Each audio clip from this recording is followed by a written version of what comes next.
Horror story. पुराना hostel room number 13। धीमी डरावनी बैकग्राउंड म्यूजिक शुरू होती है।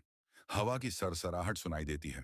कहते हैं हर हॉस्टल में एक ऐसा कमरा होता है जिसमें कोई रहना नहीं चाहता।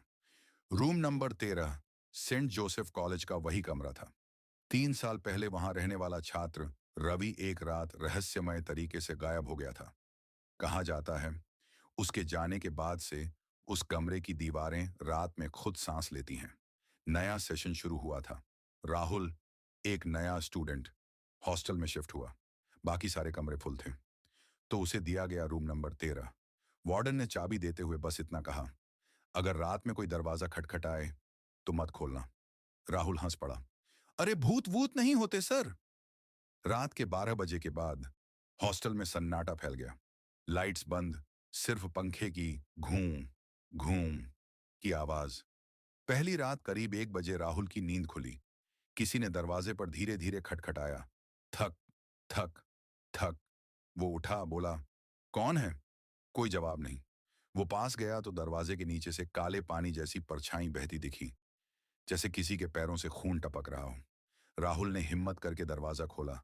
बाहर कोई नहीं था, लेकिन फर्श पर गीले पैरों के निशान बने हुए थे, जो कमरे के अंदर की तरफ जा रहे थे। अदृश्य मेहमान। राहुल डर गया। उसने लाइट ऑन की।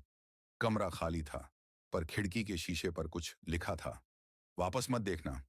वो पलटा, और जैसे ही पलटा, उसे आईने में किसी की झलक दिखी।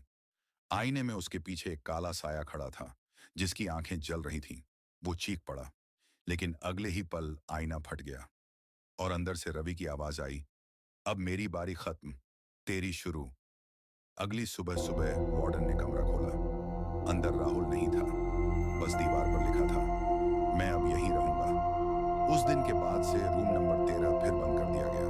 पर हर नए सेशन में जब कोई नया छात्र हॉस्टल में आता है, रात में उस कमरे की लाइट अपने आप जल जाती है और किसी को सुनाई देता है, कमरा खाली है, आ जाओ। धीरे धीरे बैकग्राउंड म्यूजिक खामोश हो जाता है। हवा की सर्द सनसनाहट रह जाती है।